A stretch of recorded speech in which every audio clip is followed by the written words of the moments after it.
Hi everyone. Today we have with us Ananya Madhavan, a certified leadership and organizational development coach.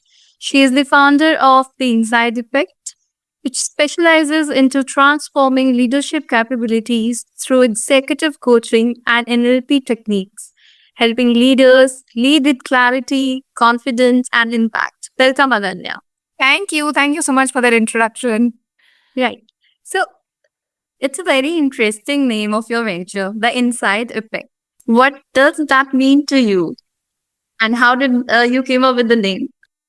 Oh, wow. Okay. Yes. That is, I think, the question everybody loves to know, right? So, the Right, right. side effect basically I came up with because the main philosophy of the work that I do is that the minute you work on anything that happens on the inside, so your beliefs, your thoughts, your feelings, your self awareness, your inner dialogue, all of that, that is what actually impacts the world on the outside. So all the work that I end up doing, whether it's coaching, workshops, training, whatever I do, comes down to that one thing that if you work on what's on the inside, that's what affects the outside. So that's why it's called the inside effect. Okay, agree on that. So, share with us your journey. Like, you are now a leadership coach. You have done your MBA from Bocconi and also have spent 15 years across Coca Cola and Times of India. So, when did this idea come up? Like, you want to start something of your own? I think the idea itself was there for a bit, even while I was working. I think because mainly why I even started what I did was because I was seeing it happen at work. So whether I was working at Coke or Times or with certain startups also, I was seeing the same sort of behavior patterns. And I'm like, and it happened with me as well, actually, at the starting of my career. And I was, thinking of all of these things. So it's not like one moment I decided, okay, now I'm just going to, do this. It's over a period of time usually. And so what I decided was mainly because so I've had most of my career has been in communication. So I have worked across, so from writing, a press release, so writing to, executive director and producer of TV shows and web series, all of it. And across the board, I saw that, people who are smart and talented and capable and all of that, they still weren't getting a voice at the table. They still weren't being promoted. They were still being told, wait some more, something. There's always something that is stopping a lot of people. And I saw this even when I, moved cities, so moved countries. And it was across that smart, intelligent, capable people weren't getting the right opportunities. So that's when I actually decided that I want to do something about this. I want to create, impact. So Right. that's why I started. Yeah, okay, okay. So that's how the journey of inside the inside effect started. Yeah. Yeah. So in the beginning you mentioned one line, like you see leadership, it starts from the inside out. Like wherever you are thinking, you are growing yourself deeply inside. So that reflects on the outside of how we are behaving. So but again, coming to the point, the main point that you have just mentioned, organizations they measure leadership from outside on the performance and everything. So, how are you bridging the gap? Okay, very good question. I think the main part of what I do is actually figuring out what the real issue is. So, with organizations, what they usually end up seeing is symptoms of a problem, right? Seeing somebody not performing, some issue has happened, teams are not working collaboratively, whatever. These are symptoms of some core issue or some problem that are there. So, when I go into that and I start my work, my main problem is to figure out what is actually going on. So, what is happening behind the scenes? Again, the inside effect of it, but what is happening behind the scenes? And this happens at both levels, right? So, there's an individual person who's acting in a certain way. So, that's an individual, but also groups. Why is a group behaving in a certain way? What is the actual problem? It's not like, somebody didn't do a good job and that's the problem. Why they haven't done it, So, basically, the bridging the gap happens basically when I do my assessment. When I assess the team and figure out the core issue, that's when the real problem gets solved. So that's basically how I do it. Okay, okay. So, you have worked across geographies. So, how did that global exposure teach you? Because obviously, everything came from your personal experience and whatever you witnessed during your tenure at Coca-Cola or maybe Times of India and some other organizations as well. So, how did that global exposure affect your thinking and shaped you what you are today? Oh, I think I can go on about this for a while, but I will keep it to like a short point. Right. I think, you can study wherever, you can read everything, you can ask ChatGPT 100 questions, but Right. you have applied it in the sense that you've actually worked with people, it doesn't really matter. And the only thing I feel that matters is cultural context. When you're working with people across the world, maybe even across, like, okay, cities, geographies within India itself, there is so much complexity a person brings to the workplace or the office of who they are. There is so much difference in background, in thinking, in behavior, in food, in culture. And if you think of internationally, so it's the whole country is different, right? So what they've grown up, not what you've grown up with. So therefore, that cultural context that gets built, that is like the most important thing that, I've learned in that sense that, having lived and worked abroad, that what you believe, like your assumptions that you come with is not the same assumption that the other person is coming with. Right. So bridging that gap is what is like really important when you're trying to work with people across, geographies and cultures. Right. Okay. So, tell us something about the inside effect, the working, the services, and your whole organizational structure. Okay. So what I do mainly is two things. Firstly, I work on individual coaching. So this could be Right. mid to senior level professionals. It could be startup founders. It could be women leaders. But it is one-on-one coaching. This is the thing that I mainly focus on. So this is like a 3 to 6 month long process. So we do individual coaching across each week. I have a specific customized plan built for them. And that's what I mainly work on. Now, this could be on any issue, like I mentioned. It could be building your confidence. It could be figuring out a promotion at work. It could be figuring out how to, talk to the board or pitch an idea, pitch a startup, like whatever. So there's different things that I work on. Second is what I do is workshops. So workshops are, of course, for teams. So that could be, again, ranging in size. But I work on three main things for workshops. It is building your confidence, building your communication, and building your collaboration skills. So again, across different small teams, so leadership teams will have a very different problem than, first time managers. But I basically work with HR to figure out what the core issue is, like I said, and then figure out, do they need individual coaching or do they need workshops? But that's basically what I work on. Okay. So, like you work across three verticals mainly. Based on assessment, I'm saying so on psychology or communication, on leadership. So there might have been some incidences that you might have arrived at a specific crossroads. Can you share something from that experience and how do you manage that? So the crossroad is basically what happened was because I really love psychology. Okay, everything that I do, there's a lot of research behind it. It's not just I thought of it and therefore I'm doing it, right? And the specific training that I took on that, and that's called neuro-linguistic programming. So that's a specialized certification I also did. And so the three parts of that, neuro is, of course, psychology. So what happens on the inside? Linguistic is your communication, some words that you speak internally and externally that come out. And programming is basically patterns and behavior because of what you're thinking.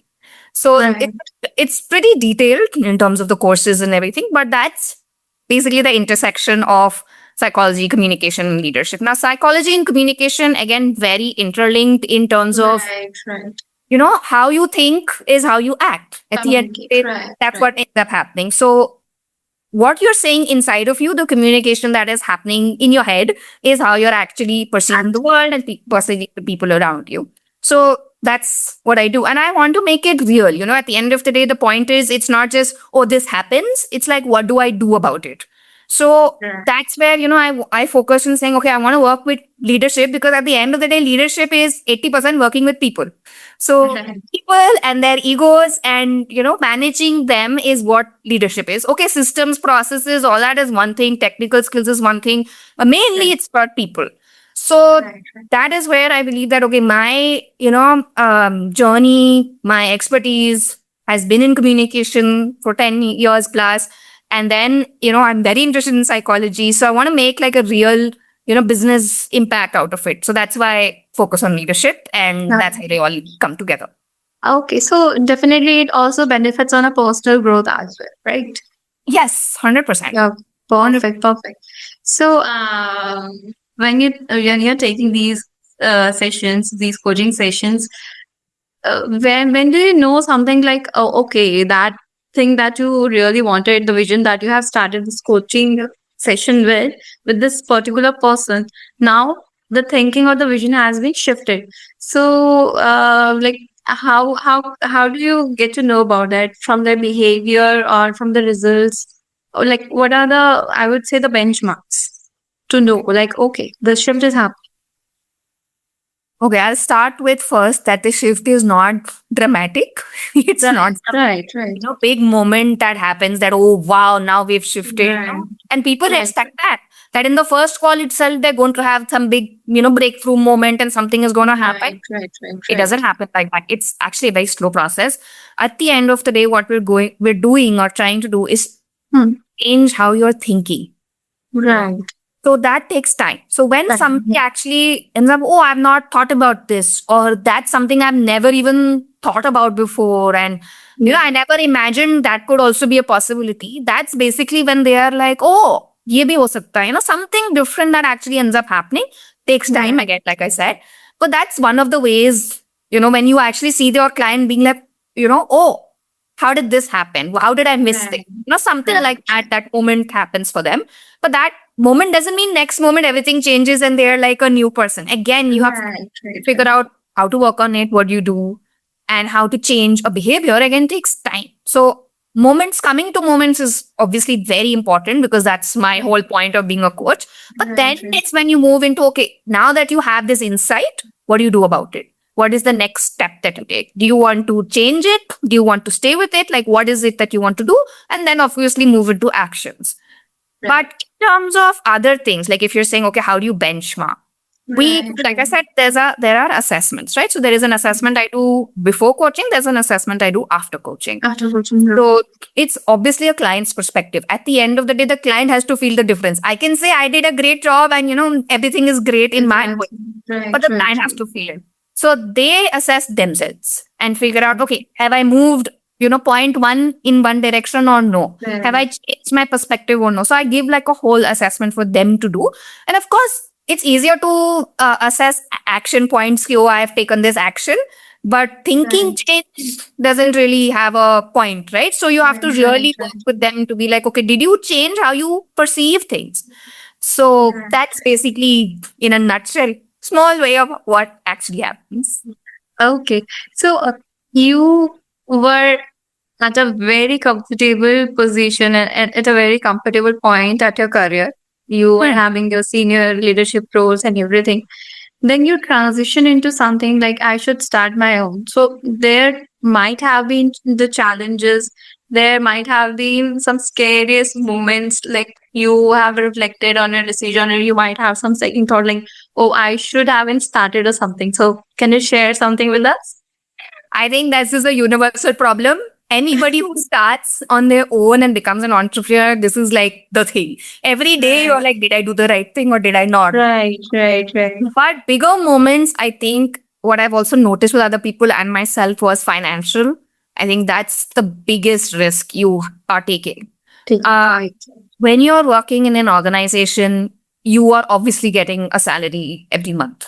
Whatever that Right. salary is, but you're getting income coming in every month. Right. And moving from that to almost zero for a long period of time, because you're setting something up, you're doing something, that's a big challenge. And I think that is something you need to prepare yourself mentally and financially and emotionally with whoever, like your partner or family or whatever, saying that I'm not earning for the next, year, let's say That's 6 months right. to a year, that's no income coming in. So what is it going to look like? I think that's a huge decision point that a lot of people think I'll manage, I'll figure it out, because it takes a long time to get to a place where you're, even earning similar to what you were earning, forget earning higher than what you were earning previously. Right.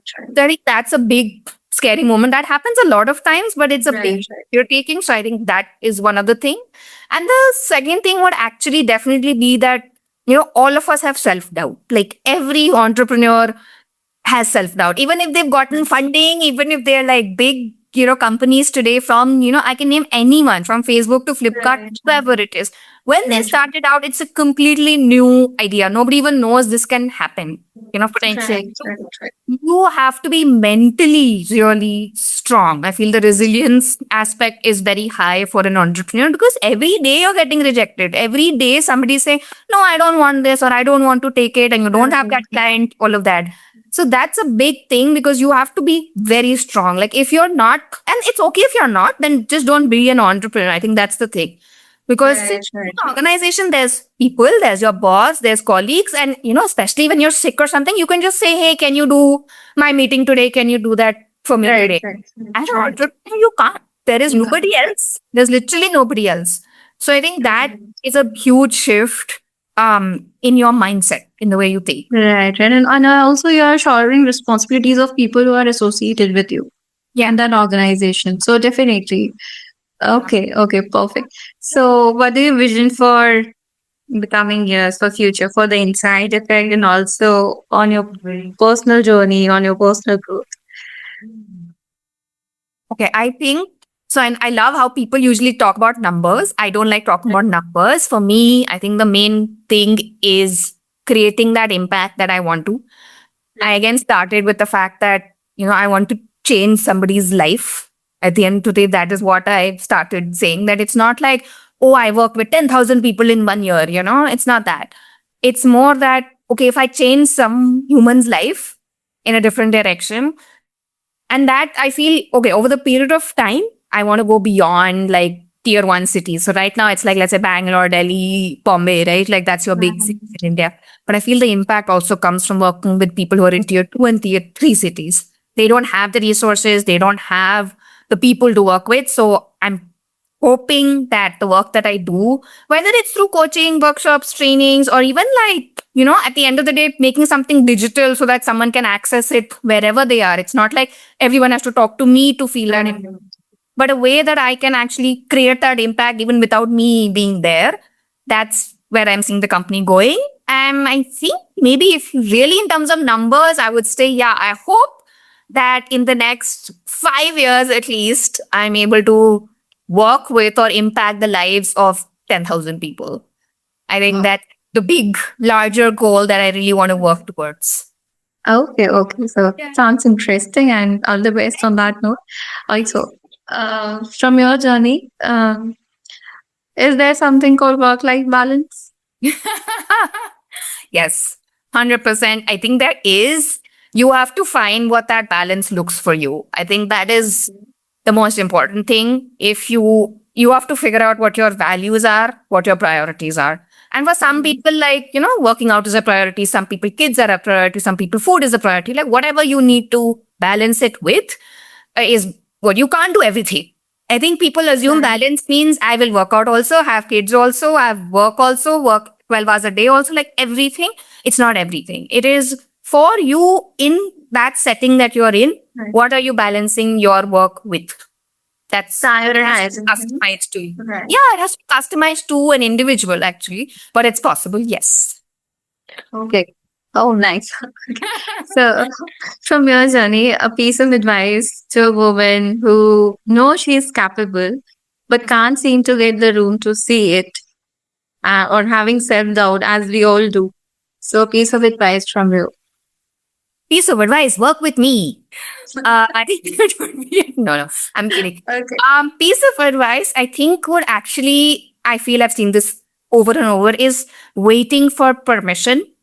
I think we Right. wait all the time. My boss will ask me, my colleague will ask me, I'll wait for someone to ask me. I'll wait for the promotion to happen. I'll wait for this opportunity and then I'll be ready.